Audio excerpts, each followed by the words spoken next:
با درود بسیار به شما بینندگان عزیز از برنامه شگفتی‌های جهان چشم پزشکی. امید من آن است که تندرست و سرحال باشید و فرصت داشته باشید که با هم صیدی در کهکشان علم اندیشه داشته باشید. الک را سخت بشکافیم و طرحی نو دراندازیم. برنامه شگفتی‌های جهان چشم پزشکی هر هفته روزهای شنبه از ساعت 12 تا 1 بعد از امروز به وقت لس آنجلس از شبکه جهانی تلویزیون پارس به شما عزیزان تقدیم می‌گردد و من دکتر رضاپور، جراح و متخصص بیماری‌های چشم، در این برنامه درباره بیماری‌ها و گردهای چشم با شما سخن می‌گویم. بازپخش برنامه فردا شب ساعت 10 شب به وقت لس آنجلس از همین شبکه خواهد بود که برابر است با 9 صبح روز دوشنبه در ایران.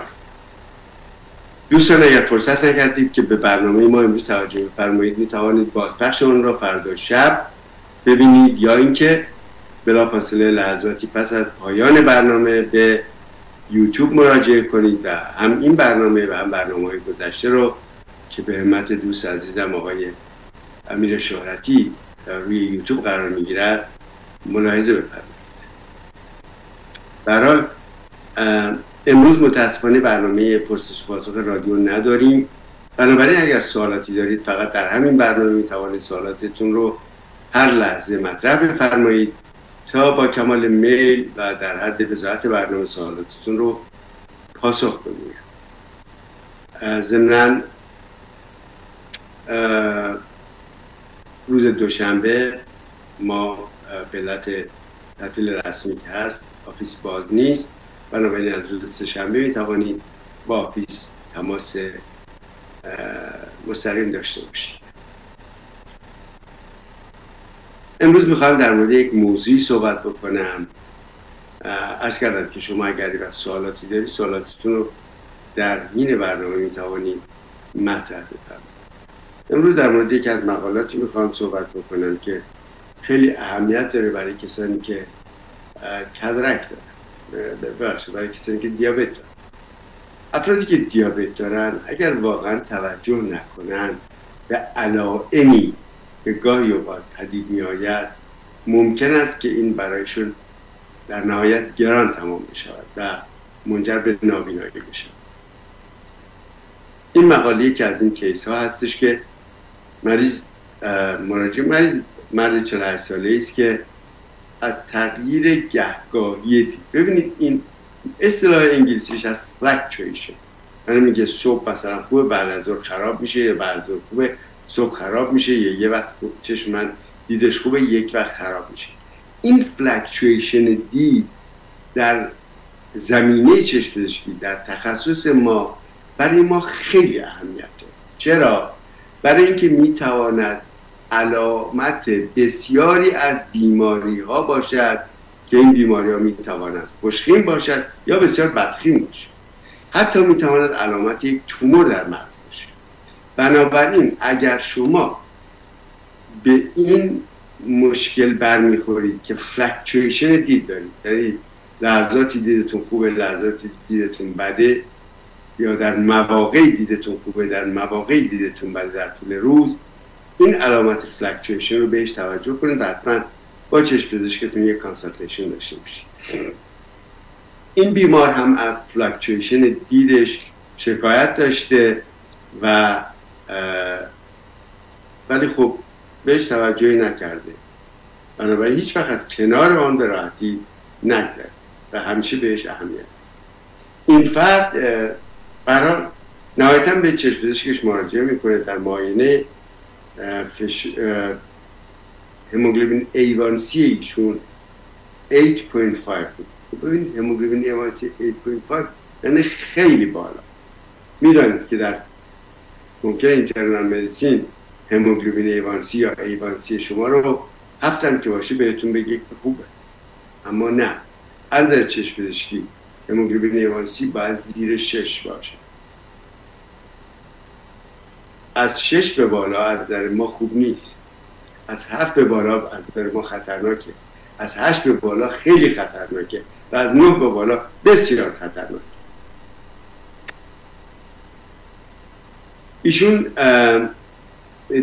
البته دیابتیس تایپ 1 داشته که از سن 18 سالگی داشته و فشار خون هم داره لیزینوپریل و اینسولین مصرف میکنه.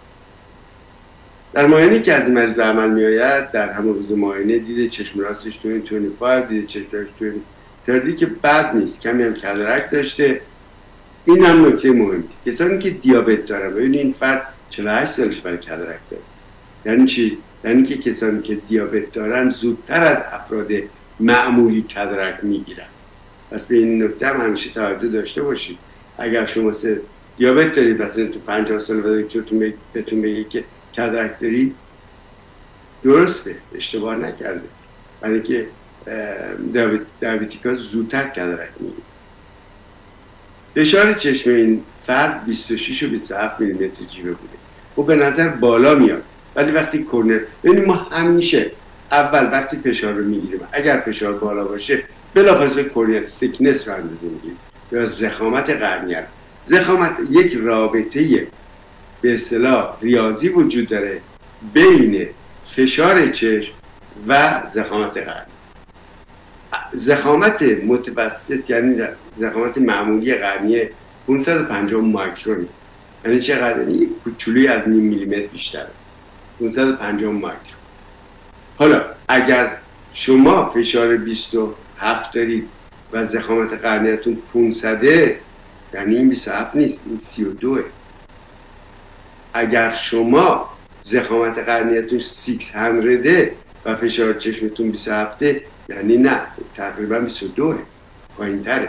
پس یک رابطه ایست بین فشار چشم و ضخامت قرنیه و این فرد خوشبختانه قرنیه‌اش تقریبا 600 مایکرون بوده، خیلی ضخیم بوده و بنابراین یه چیزی حدود فشار چشم میشه گفت 20 و 22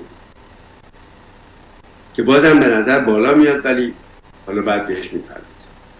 بنابراین این نکته رو هم که در ضمن اینکه من برای این مریض رو دارم بررسی میکنم، برای کسانی که گلاکوما دارن قابل توجهه. بعضی وقتا فردی میاد تو مطب من با فشار 22، من ضخامت قرنیه‌اش رو میگیرم میبینم 600 605، بهش میگم احتیاج به دوا نداری. میگه ولی من جایی گرفتم و به من این قطره دارو رو برای فشار چشمم دادن.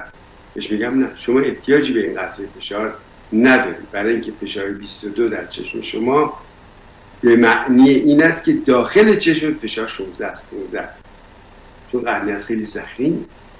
وقتی قرنیه شما خیلی ضخیم هست، درسته که دستگاه اپلریشن تونومتر ما فشار 21 22 23 رو نشون میده، ولی اگر واقعا ما تونومتری بکنیم، ببخشید تونوگرافی بکنیم و یه وسیله در داخل چشم از قرار میدیم و فشار واقعی داخل چشم رو اندازه بگیریم، یعنی قرنیه رو حسب کنیم، میبینیم فشار چشم شما 15 است 16 است.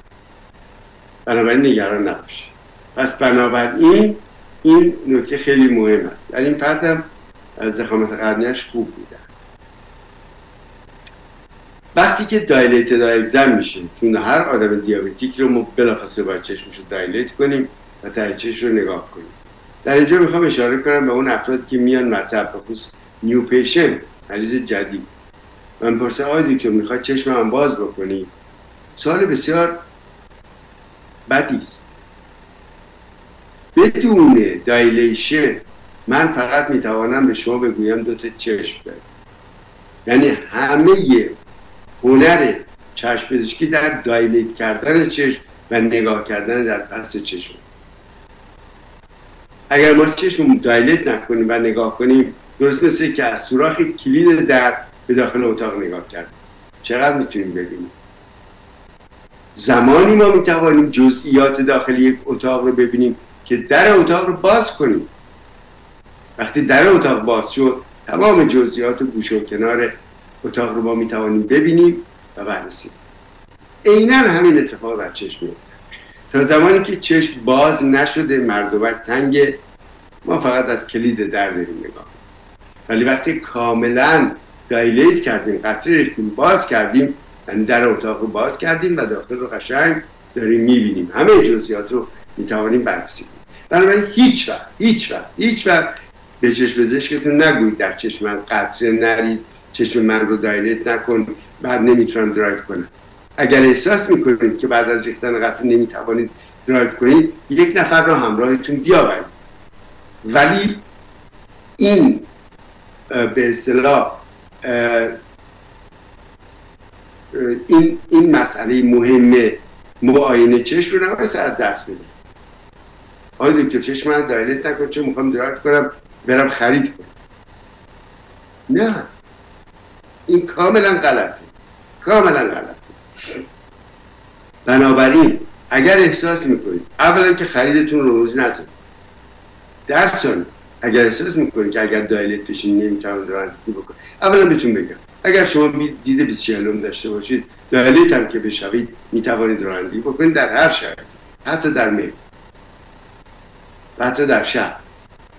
برای کسانی که خب دیدشون خیلی کمه و دایلتشون که بکنیم ممکنه رانندگی برشون خطرناک باشه، من توصیه میکنم در این گونه مواقع حتما با یک نفر دیگه مراجعه کنن که وقتی دایلیت شدن فرد دیگر درایو بکنه، خودشون درایو نکنن، ولی هیچ وقت به اصطلاح خودتون رو از این موهبت محروم نکنید. خیلی من دارم مریض مراجعه میکنم، تازه مریض نیو تازه اومده تو مطب من اولین باری مراجعه میکنه، مگه میشود من شما دایلت نکنم و ببینم آخه این وضعیت چشم شما چی هست؟ حتی دیابت هم نداشته باشه اشکال نداره. من وقتی چشم شما رو دایلت میکنم در ته چشم شما نگاه میکنم دنیایی رو میبینم، تمام بدن شما رو در ته چشم شما میبینم، میفهم شما فشار خونتون چطوری، آیا دیابت دارید ندارید، وضعیت عصب بیناییتون چطوره، تومور توی مغزتون دارید ندارید، آیا شما واقعا یک مشکل آتوایمون دارید یا ندارید، خیلی از مسائل دیگه. چه داروهایی مصرف میکنید، اثر دارو در ته چشمتون هست یا نیست. وقتی چشم این مریض باز میشه طبق گزارش این مریض من فقط گزارشش دارم، دکتر گزارش میکنه که مایکرو انوریزم، دات بلاد هموریج و اگزولیت میکنه. یعنی چی؟ یعنی مریض دیابت در ته چشمش اثر گذاشته و یک دیابتیک رتینوپاتی ایجاد کرد. دکتر ابتدا فکر میکنه که این نان پرولیفراتیو دیابتیک رتینوپاتی، یعنی یک مرحله ابتدایی دیابتیک رتینوپاتی، ولی وقتی که آزمایش رو بیشتر میکنه و یک به اصطلاح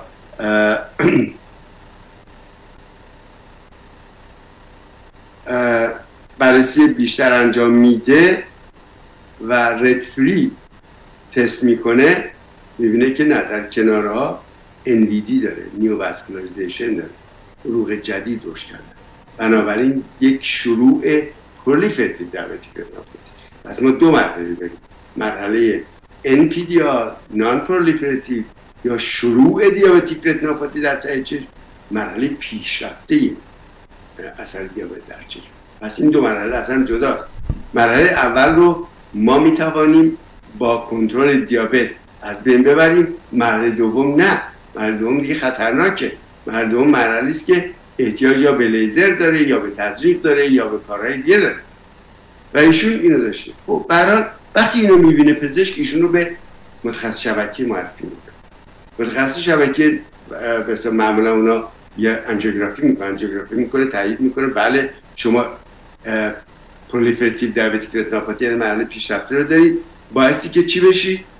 پان رتینال PRP، پان رتینال لیزر فوتوکواگولیشن، که تمام دور شبکه رو لیزر میکنه. مریض میگوید هفته بعد من میام، مریض میرود و دیگه پیداش نمیشه. 4 ماه بعد با تاری دید مراجعه میکنه.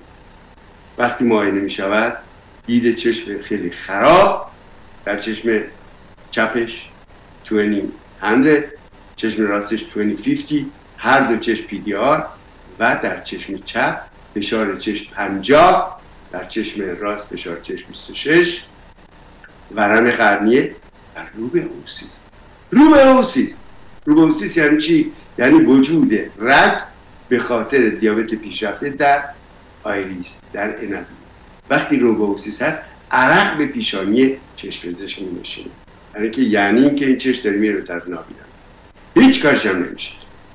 گونوسکوپی میکنه، نیوواسکولاریزیشن در زاویه هم هست، همین در فشار بالاست، فشار با داروهای مختلف پایین میآورن، بالاخره مریض PRP میشود، وجف تنظیم میشه، نهایتا بعد از 4 ماه کاملا چشم چپ نابینا میشه. چشم راست رو به هر حال PRP میکنن نجات میدن. با دید 2050 مریض چشم راستش باقی میمونه.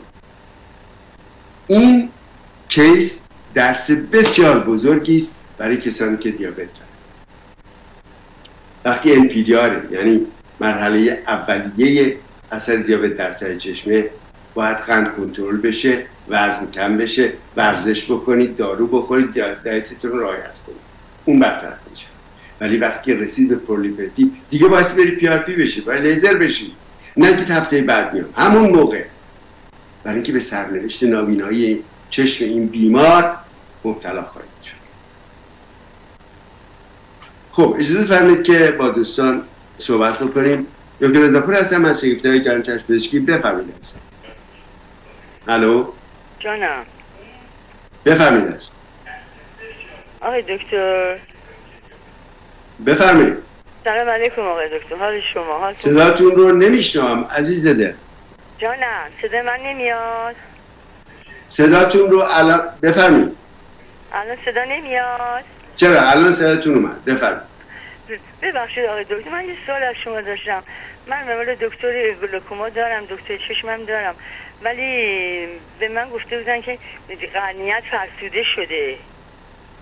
گفتن قرنیتون چی بوده؟ فرسوده شده قرنیت. دید چشم چپم خیلی خوب نیستش، برای اینکه من ریتینامو چندین سال پیش عمل کردم و گلوکوما هم دارم الان. خب گفتن قرنیتون چی شده؟ فرسوده شده. یعنی چی فرسوده شده؟ من نمیفهم، اصلا لغتی که شما میگید من نمیفهم چی هست. مطمئنا اشتباه دارید میگید. جان؟ فرسوده شده. فرسوده شده چشم من. دید چشم چپم خیلی بد شده الان تازگی و دکتر چشمم نه قرنیت این نیست که فرسوده شده. رفتم مثلا رتینا بودن، معاینه که کردن گفتن همه چیز خوبه، رتینات خوبه، ولی چشم ویژن به خاطر فرسودگی قرنیته. به خاطر فرسودگی شبکیته، نه قرنیت عزیزم. قرنیت نه، قرنیه هیچ کسی فرسوده نمیشه، ولی شبکیه چرا فرسوده میشه؟ شبکیه است. بله این شبکیه است، بهش میگیم ماکولار دیجنریشن یا فرسودگی شبکیه. شما ماکولار دیجنریشن یک بیماری ارثی است، هیچ ربطی هم با گلاکوما نداره. شما اینو نه قاطی بکنید. گلاکوما یه بیماری جداگانه است، کدرک بیماری جداگانه است. فرسودگی شبکیه یا ماکولار دیجنریشن یک بیماری جداگانه است، معمولا زمینه‌های ارثی دارد، مگر اینکه ربط داشته باشه با دیابت. بله اگر کسی دیابت داشته باشه ممکنه فرسودگی شبکیه پیدا کنه. اگه دیابت ندارید پس اون نوع دارید؟ نه ندارم، دیابت ندارم. بله. پس بنابراین نوع ارثی هستش، دو نوع هستش، نوع خشک، نوع تر. اگر نوع خشک فقط همون فرمول ارز رو باید اون قرصش رو مصرف کنید. اگر نوع تر هست باید براتون اینجکشن بکنن. اون دیگه بستگی داره به تشخیص چشم پزشکتون. پس نگید فرسودگی قرنیه، بفرمایید فرسودگی شبکیه. ولی به من گفتن قرنیت فرسوده شده. دکتر البته متخصص در رتینا که رفته بودم پیششون گفتن همه چیز اوکیه ولی قرنیتون فرسوده شده. گفتم یعنی چی فرسوده شده؟ والا این لغت رو ما در قرنیه نداریم، چون من متخصص قرنیه. فرسودگی قرنیه نداریم. اما شما ببخشید شما در لس آنجلس مطب ندارید؟ من لس آنجلس به شما خدمت شما تلفن میکنم. من دکتر چشم پزشکی 40 ساله توی لس آنجلس هستم، چطور نمیدونی؟ جان همون 818 مطب شماست دیگه در ولی؟ بله بله بسیار خوب. به هر حال نه این فرسودگی شبکیه است، مطمئنا قرنیتون اشکال نداره، مگر اینکه این لغت رو جابجا به کار برده باشه که بعید میدانم. این فرسودگی شبکیه. خب اجازه کنم که با دوست از دیگر صحبت کنیم. دکتر هستم بفرمایید. الو بفرمایید. الو بله جونم بفرمایید. سلام آقای دکتر، مرسی از با برنامه‌های خیلی آموزنده که در تلویزیون برای ما میگذارین. یه سوال دارم، وقتی آی دایلیت در چشم میریزن چقدر زمان باید صبر کنه دکتر که ته چشم رو ببینه؟ اجازه میدین از تلویزیون گوش بدم؟ بله، معمولا ببینید من وقتی قطره در چشم مریض میریزم به مریض میگم 15 دقیقه بیرون بنشینن تا کاملا دایلیت بشون و دیگه معمولا بین 10 تا 15 دقیقه طول میکشه تا کامل دایلیت بشن. 15 دقیقه معمولا طول میکشه تا کاملا دایلیت بشود و بعد از اینکه دایلیت شد چیزی حدود 4 ساعت طول میکشه تا برگرده به همون چیزی که اول بود. در گذشته های دور، در گذشته که عرض میکنم مثلا 7-10 سال پیش یه دارویی بود که ما میریختیم بلافاصله همون تو مطب مردمک رو برمیگردون سر جاش. اما گزارش‌های زیادی اومد که این باعث کشش روی عنبیه و نهایتاً کشش روی شبکیه میشود و مواردی از پارگی شبکیه گزارش. به همین دلیل FDA ممنوع کرد. FDA به اصطلاح ریختن اون دارو رو برای برگرداندن دایلیشن ممنوع کرد و گفتن که اجازه بدید خود آیریس به تدریج برگرده به حالت اولیه و با به اصطلاح فشار و استرس نبایستی پیوپیل رو برگردونیم به حالت اولیش. به همین دلیل دیگه به اصطلاح اون دارو مصرف نمی شود و بایستی صبر کنید تا 4 ساعت بگذره، آرام آرام برمیگرده. حتی در آدم‌های مختلف متفاوته، معمولا در جوانان یه خورده دیرتر این برمیگرده، در افراد مسن شاید زودتر برگرده، برای اینکه در جوانان خیلی مثلا اینرویشن و عضلات و خود عضلات اعصاب و عضلات آیریسشون خیلی قویه، یه خورده دیرتر ممکنه این برگرده به حالت طبیعی. ولی به هر حال به طور متوسط بین 3 تا 4 ساعت طول میکشه تا برگرده به حالت طبیعی.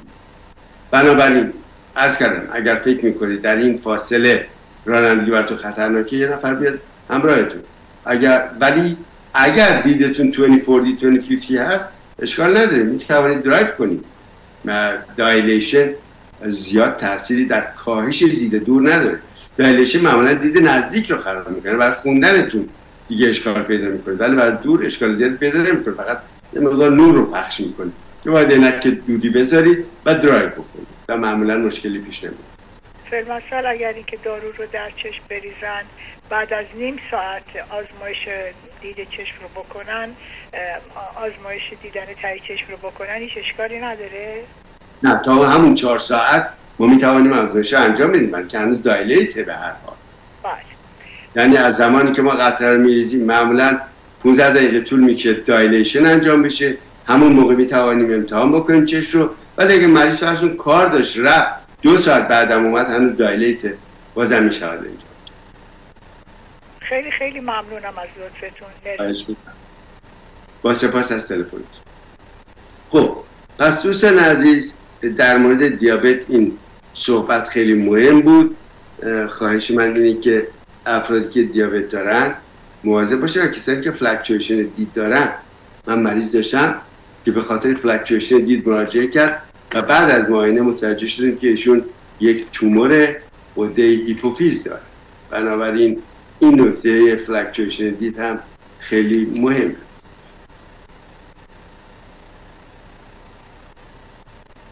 همون گونه که میدانی کدرک بیماری نیست. کدرک یک پدیده ایجینگ. یعنی چی؟ یعنی همون گونه که موی ما سفید می شود، چشم ما هم سفید می شود که بهش میگوییم کدرک. یعنی در حقیقت گذر سن و عمر هست که باعث این تغییر میشه. همونطور که وقتی ما سنمون بالا میره تغییرات دیگری هم در بدنمون اتفاق میفته. پوست ما تغییر میکنه، چین و چروک پیدا میکنه، استخوان ما پررنگ میشود و شکننده میشود، گاهی کوک میشود و حتی قد ما کوتاه‌تر میشود. تغییر در رنگ چشم ما ایجاد میشود. اینها همه پدیده ایجینگ. عدسی چشم ما پروتئین خالص مثل سفیده تخم. عیناً ترکیب عدسی چشم ما مثل سفیده تخم مرغ، منتها کالاژن بیشتری داره، یه خود سفت‌تر. به علت عبور نور 50 سال 60 سال 70 سال، نوری که از داخل این پروتئین عبور میکنه باعث پخته شدن این عدسی میشه و سفید میشه. همونطور که شما به محض این که سفیده تخم مرغ توی مایتابه داغ میاندازید بلافاصله سفید میشه. حالا اگر همون تخم مرغ رو هم خیلی آهسته گرم کنید اونم به تدریج سفید میشه، چیزی که در چشم ما اتفاق میافتد و ما دچار کدرک میشه. و اون سهولتی که عبور نور در یک چشم کودک داره در چشم بزرگسال نداره. به سهولت نور عبور نمیکنه، دید ما کم میشه و حاصل کدرک اون کاهش دید ما هست. البته این تنها عامل نیست، این نوع شایع کدرک میشه، سنای کدرک. انواع دیگری، علل دیگری هم در پدید آمدن کدرک هست که به اون اشاره خواهیم کرد. اجازه بدید که با دوست عزیز دیگر صحبت بکنیم و بعد به اون مسئله بپردازیم. دکتر رضاپور هستم، بفرمایید. سلام جناب آقای دکتر، ممنونم از زحمات شما. عذرخواهی میکنم، من 2 تا چشمم گلوکوما داشته.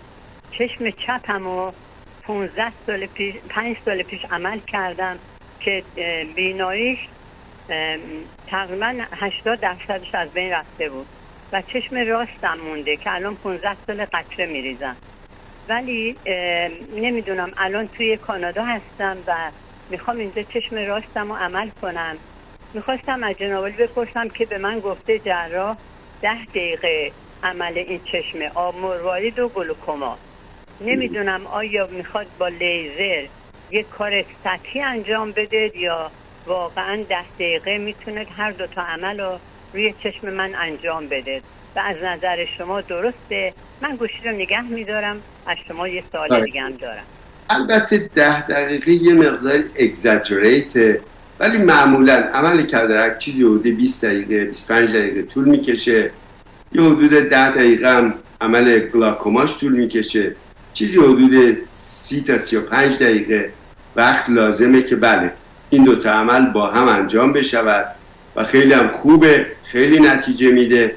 وقتی که کدرک و گلاکوما رو با هم عمل میکنیم معمولا 99% معمولا نتیجه میدهد و دیگه شاید احتیاجی به ریختن قطره نیست، یا حداقل اگر 3 تا قطره میزید دیگه احتیاج به ریختن فقط 1 قطره دارید. گذشته از این فشار چشمتون در 24 ساعت ثابته این عملی که انجام میشه.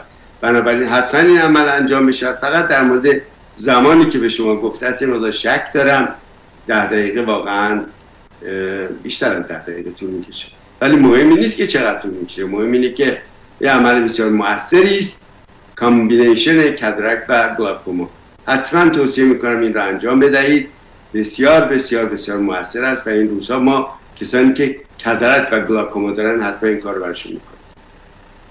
آقای دکتر ممکنه بفهمید که اگر من بخوام بیام امریکا، چون اقامت دارم ولی نمیدونم این بیمم با مدیکر یا مدیکال، گفتم از شما بپرسم که اگر بیمه داشته باشم آیا با بیمه میتونم از برای چشمم استفاده کنم یا نه، و اگر نه چقدر میشه هزینه این چشم راست من که بخوام هم آب مروارید و هم گلوکوماشو با هم عمل کنم. و من خب خیلی به شما اطمینان دارم، راستش معذرت میخوام این حرفو میزنم ولی به دکتر کانادا چون این حرفو میزنه زیاد اعتماد ندارم.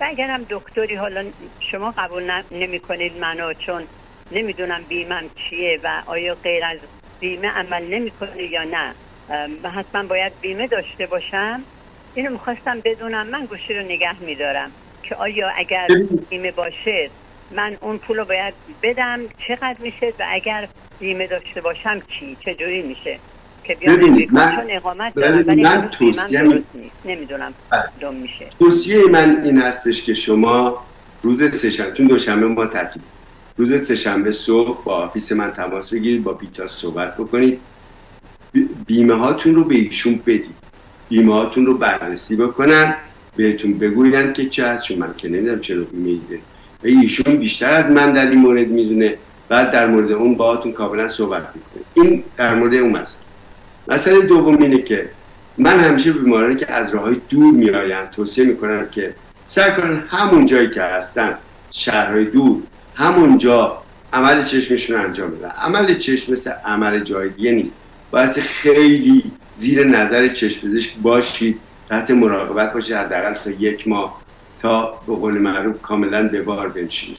ولی اگر میخواید بیایید کاملا قدم شما به چشم، آفیس من بازه برای همه، ولی با بیتا صحبت بکنید و ببینید که وضعیت بیمه‌تون چی هست. اون وقت بهتون همه چیز رو کاملا باهاتون خواهند گفت. اگر بیمه آمریکا رو داشته باشید هزینه‌ای نداره برای این عمل، ولی خب ممکنه اگر با لیزر بخوایم این کار رو بکنیم، چون این عمل میشه با آلتراساوند انجام داد و با لیزر. اگر با لیزر انجام بدیم بله اون یک هزینه‌ای داره، خیلی هم زیاد. ولی اگر چنانچه با آلتراساوند بخوایم انجام بدیم بستگی به چشمتون داره که ببینیم واقعا با کدومش صلاح هست. اگر با آلتراساوند باشه و بیمه کالیفرنیا داشته باشه هزینه‌ای نداره. به هر حال ولی با بیتا حتما در این مورد صحبت بکنید. اگر خواستید تشریف بیارید قدمتون بر روی چشم است. خب اجازه فرمایید که با دوست عزیز دیگر صحبت بکنیم. دکتر رضاپور هستم، بفرمایید. روزتون بخیر آقای دکتر رضاپور. تشکر میکنم از این همه اطلاعاتی که به ما میدین و ما هیچ کجای دیگه نمیتونیم این آموزش ها رو بگیریم. واقعا تشکر دارم. لطفا اگه ممکنه در مورد لنز CTC برای کاتاراکت توضیح بفرمایید. این آیا این یه چیز جدیده؟ این چی هستش که میگن که مثلا فقط دور رو میتونه ببینه و تنظیمش میکنن که دور رو ببینه و برای نزدیک عینک بزنه، و یا مثلا برای چشم بعدی میشه برای اون یکی رو برای نزدیک تنظیم کرد؟ اگه ممکنه محبت بفرمایید. شما لنز CTC میفرمایید یا LAL؟ نه، لنز CTC کاستم تراپوتیک کاتاراکت. میدونم، این لغتش رو دوباره بفرمایید. چه لنزی؟ کاستم تراپوتیک کاتاراکت لنز. بله. ببینید لنز های به اصطلاح مانو که بعد از کاتاراکت انجام می شود، البته من فکر میکنم شما مقصودتون توریک هست برای کسانی که استیگماتیسم دارن. می شود این لنز ها رو گذاشت، کاتاراکت انجام می شود، لنز توریک رو گذاشت، دید دور کاملا اصلاح می شود، استیگماتیسم از بین می رود، ولی شما برای دید نزدیکتون باید عینک بزنید. و حالا در چشم دیگرتون ممکنه بخواهن براتون مالتی فوکال یا بازم مثل توریک رو بگذارن، ولی اون یه انتخاب با خود شما و با چشم پزشکتونه. ولی به هر حال این لنزها برای نزدیک نیست، این لنز فقط مال دور با استیگماتیسم. خب اجازه که با دوست عزیز دیگری صحبت بکنیم. دکتر رضاپور هستن، بفرمایید. در چشم دیگرتون ممکنه بخواهن. الو بفرمایید. الو دکتر جان با من هستین؟ بله جون. الو بفرمایید. از درود فراوان بر شما دکتر نازنین، دانشمند مهربون، یکی و یکتا. انشالله که همیشه سلامت و برقرار باشید. دکتر جان من 2 تا سوال داشتم از حضور شما. یکیش اینه که آیا ممکنه که لیزی های ارثی باشه؟ یعنی توی خانواده چند تا دختر مثلا با فاصله های مختلف، نه که همه خواهر باشن ولی مثلا برادرزاده و نمیدونم به هر حال توی خانواده. بله. میخواستم ببینم که این حالت ارثی داره یا نه.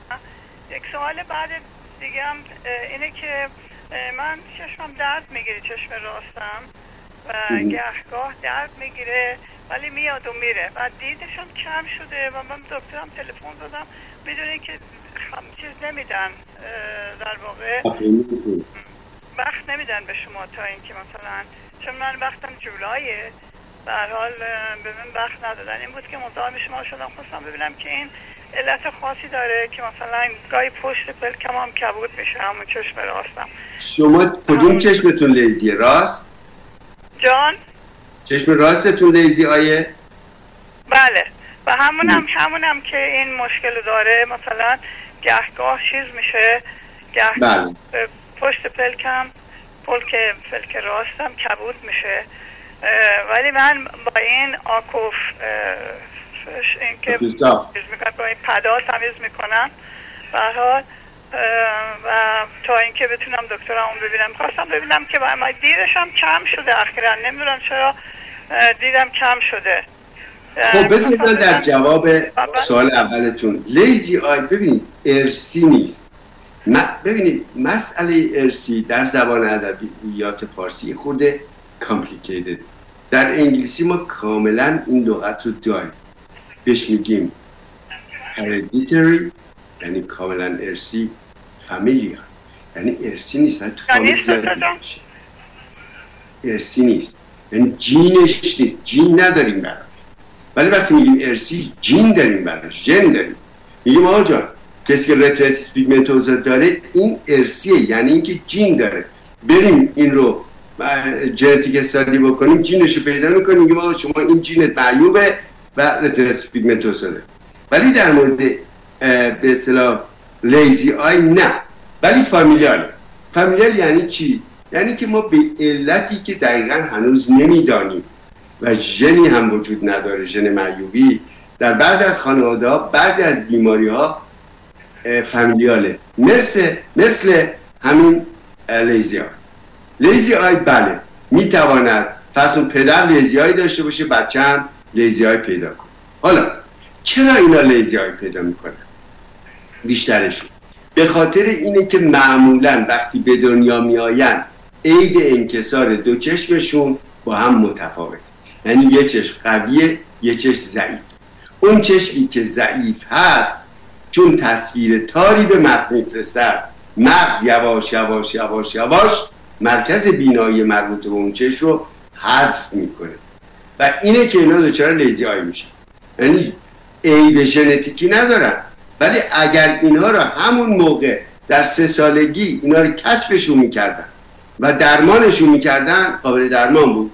یه عینک بهشون میدادن، اون چشمشون رو میبستن و امروزه که دیگه اون چشم رو اتروپی میزیم، دیگه نمیبندیم. بچه‌ها رو اتروپین، البته قدیم که نبود ولی الان قطعه اتروپین رقیق شده در چشم سالم میریزن که چشم ضعیف شده کار کنه و تنبل نشه.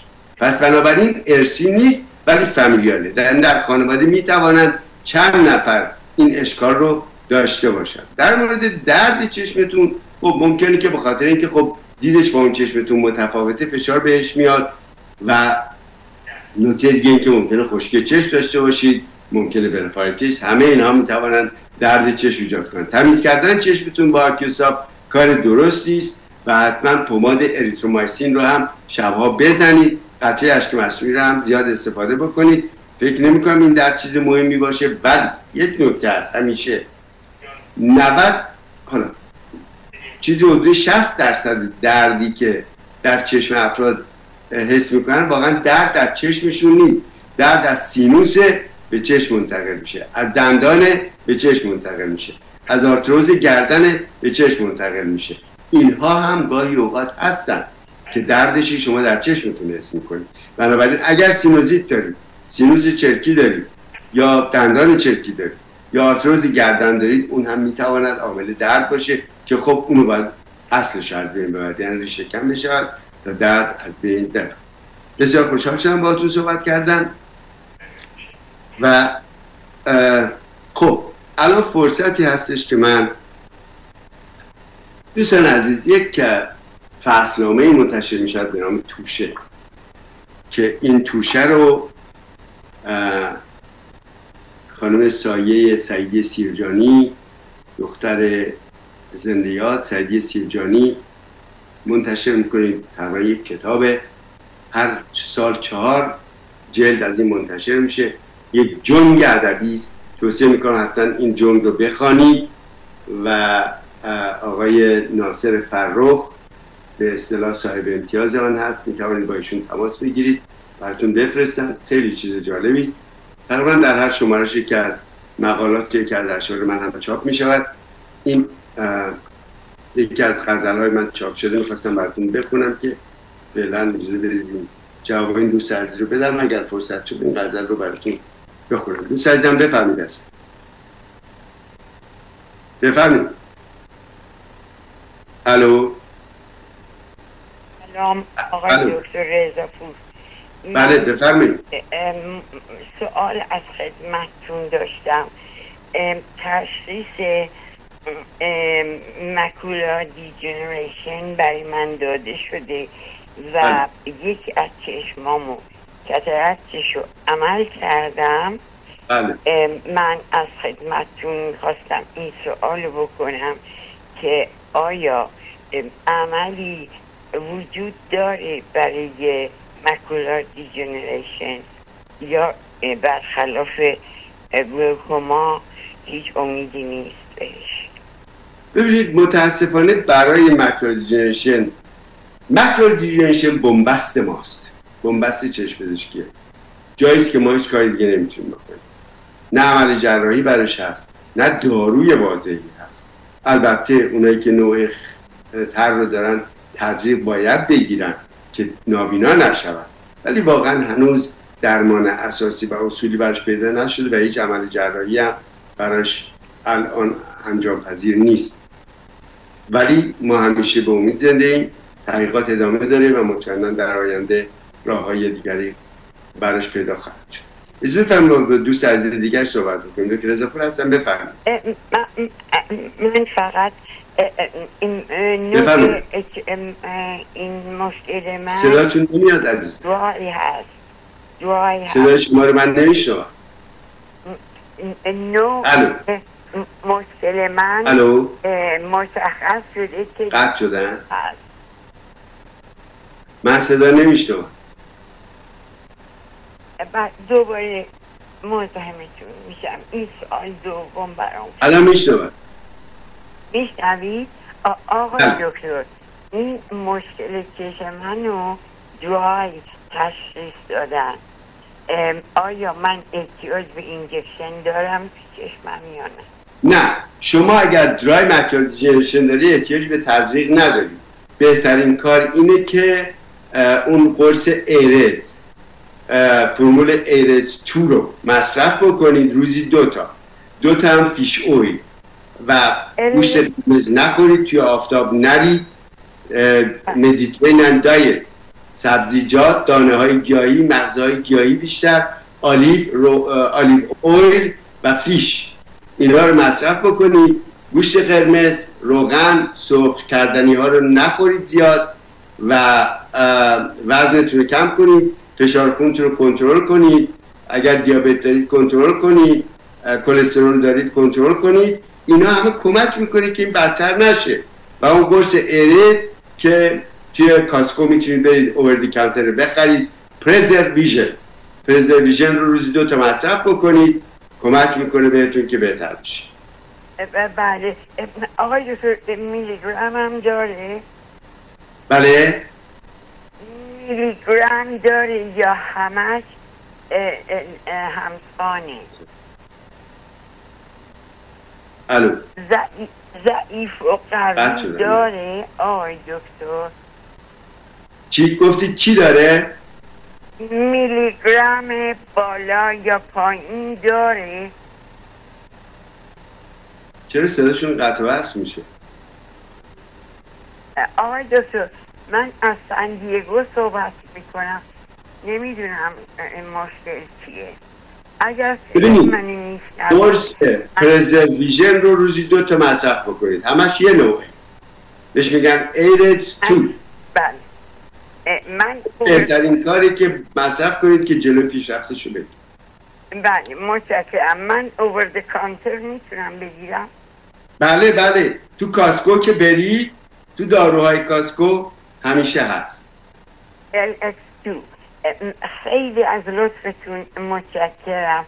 در پناه خدا آرزوی بهترینا رو براتون دارم. مرسی، خیلی ممنونم از وقتتون. متشکرم. خب این غزل سرفصل خزان رو نمیدونم براتون خوندم یا نه. آخرین غزل من، یکی از غزلهای بسیار دوستش می‌دارم، براتون میخوام بخونم. ما که در اصل خراباتی و از دیر مغان آمده ایم، در پی عشق سفر کرده که تا کون و مکان آمده ایم.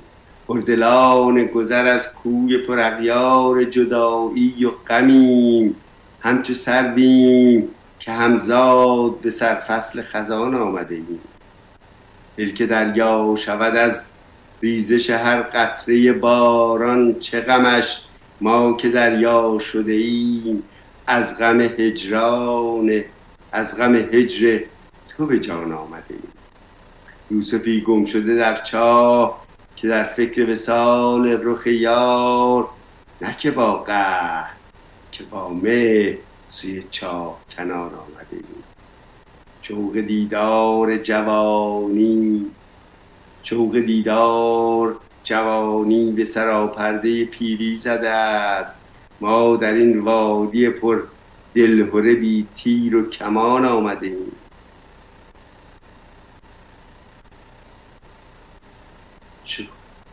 یاد ایام که برباد شد و لحظه فرقت برسید، ما یاد از این جور جدایی که ز بنیان به فغان آمده.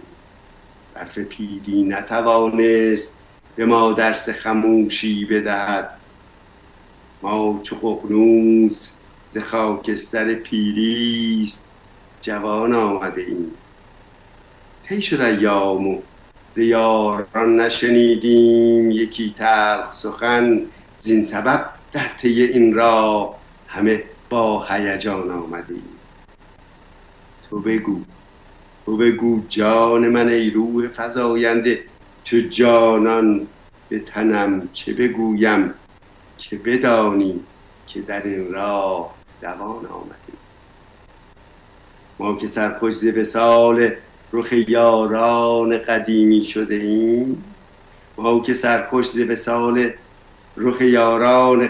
شده ایم، نه به پا بلکه به سر دف زنان رطل زنان آمدیم. این عجب نیست که در فصل شتا همراه یاران شده ایم.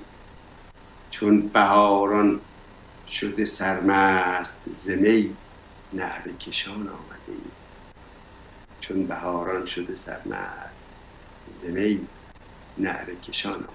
برحال امیدوارم که این غزل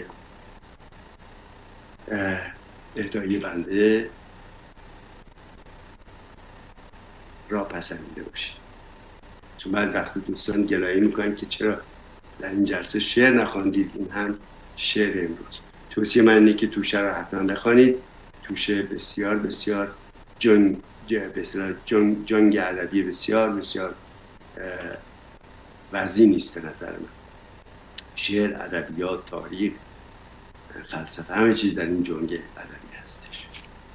خب امیر جان، من چقدر وقت دارم؟ خب 3 دقیقه وقت داریم. من همونطور که عرض کردم کاتاراکت پس یک پدیده ایجینگ ماست، اما کاتاراکت های دیگری هم داریم. ضربه، اگر ضربه شما به چشمتون بخوره کاتاراکت میگیرید. حتی ضربه سرگردنتون تصادف میکنید به اصطلاح، با اینکه ممکنه صورتتون زخمی هم نشده باشه، ولی همون ضربه محکمی که میخوره میتواند باعث کاتاراکت بشه. یا ایربگی که باز میشه و به صورتتون میخوره میتواند باعث کاتاراکت شما بشه. ضربه های غیر مستقیم، ضربه مستقیم، شما اگر فرض کنید چیز تیزی وارد چشمتون بشود میتواند کاتاراکت ایجاد بکنه خیلی سریع. گاهی اوقات همون روز میتواند کاتاراکت ایجاد بکنه. بسیاری از داروها مثل داروهای روانفضا یا کورتیکوستروید، کسانی که طولانی کورتیکوستروید استفاده میکنن میتوانند دچار کاتاراکت بشن. کسانی که زیاد زیر اشعه ماورای بنفش قرار میگیرن، مثل نانواها یا در مقابل گرما، نانواها، آشپزها، شیشه‌گرها به خصوص، راننده های بیابانی، کوهنوردا، همه اینا میتوانند خیلی زودتر از موعد معمول دچار کاتاراکت بشن. پس کاتاراکت رو میشود جلوش گرفت به شرط اینکه خب رعایت این مسائل رو هم بکنید. بعضی از جراحی مثل جراحی روی شبکیه و ویترکتومی هم میتوانند کاتاراکت رو ایجاد بکنن و گاهی اوقات اگر کسانی که گلاکومای زاویه بسته دارن حمله آب سیاه ایجاد بشد، بلافاصله به دنبال حمله آب سیاه کاتاراکت هم در این افراد ایجاد می شود و بعضی از بیماری ها مثل بیماری روبلا در مادرها باعث کاتاراکت در جنین می شود که جنین با کاتاراکت مادرزادی به دنیا می آید. در بعضی از خانواده ها به صورت ژنتیکی کانجنتال کاتاراکت یا کاتاراکت مادرزادی هست، یعنی پدر کاتاراکت مادرزادی داشته، وقتی از به دنیا آمده کاتاراکت مادرزادی داشته، بچه این پدر هم کاتاراکت مادرزادی داره. چون کیسشو من دارم تو مطب، یعنی پدر کاتاراکت مادرزادی داشته، در حدود 30 سال پیش 35 سال پیش عمل شده، الان عینک میزنه و کودکش شد در حدود 5 سال پیش من آورد، اونم کاتاراکت مادرزادی داشت، اون رو هم عمل کردیم ولی کانتاکت لنز برش گذاشتیم. بنابراین کاتاراکت مادرزادی هم میتواند به شکل هردیتری، همونطور که عرض کردم، هردیتری کانجنتال کاتاراکت باشه و کسانی، و این به علت اون ژن معیوبی است که این نوزادان دارن. کسانی که مایوپیا نزدیکبینی خیلی زیاد دارن، کسانی که نزدیکبینی بالای 6 دیوپتر دارن، 5 دیوپتر دارن، اونا زودتر از آدم‌های معمول دچار کاتاراکت میشن. ولی جالب اینه که این مقاله‌ای که دارم خدمتتون عرض میکنم گفته است که کسانی که هایپرمتروپ هستن، یعنی کسانی که ببینید مایوپا عینک منفی میذارن، هایپرمتروپا عینک مثبت میذارن، ممکنه برشدن از سن نوجوانی هم بگذارن. تفاوت این دوتا اینه که مایوپا عینک منفی میذارن، هایپرمتروپا عینک مثبت. اونهایی که عینک مثبت میذارن یعنی هایپرمتروپی دارن، گفته شده است که یک عاملی است در درست برعکس مایوپا که زود کاتاراکت میگیرن، اینا دیرتر کاتاراکت میگیرن. یعنی یک عامل به اصطلاح حفاظتی است برای چشم اینها و این جالبه، چون من خودم تا این لحظه که مقاله رو خوندم واقعا نمیدونستم که هایپرمتروپی یک عامل حفاظتی است در مقابل به اصطلاح ایجاد کاتاراکت. که البته خب با مطالعاتی که شده اند در این افراد یک به اصطلاح ماده‌ای رو پیدا کردن که این ماده که بهش میگن نوکلئوتاید پلیمورفیزم، این نوکلئوتاید پلیمورفیزم در این هایپروپا وجود داره که مانع ایجاد کاتاراکت در این افراد میشه، در یعنی خیلی دیرتر از افراد معمولی اینا کاتاراکت میگیرن. یعنی اگر فرض کنیم که سن متوسط کاتاراکت در جامعه 65 ساله، اینا ممکن در 80 سالگی کاتاراکت بگیرن. این نکته خیلی جالب بود که میخواستم به عرضتون برسونم. ظاهراً وقت ما در اینجا به پایان رسید. با سپاس از دوستانی که با ما همراه بودن و با پوزش از دوستانی که روی خط ماندن. امیدوارم که هفته آینده با هم صحبت بکنیم. یادتون باشه که بلافاصله این برنامه به یوتیوب خواهد بود، میتوانید به یوتیوب مراجعه کنید و برنامه رو مجددا ببینید. امروز متاسفانه برنامه پرسش پاسخ نداریم. با پوزش هفته آینده حتما خواهیم داشت. برای همه شما آرزوی تندرستی میکنم، برای مردم ایران آرزوی سربلندی و رهایی از قید جمهوری جهل و جنون که به زودی صورت خواهد گرفت و برای جمهوری اسلامی دوباره‌دان تاریخ آرزو میکنم که دیر نیست. بدرود تا درود دیگر و با سپاس از کارگردان فنی امیر عزیز که مثل همیشه ما رو داهیانه و اندیشمندانه کارگردانی کردن. بدرود امیر جان، تا درودی.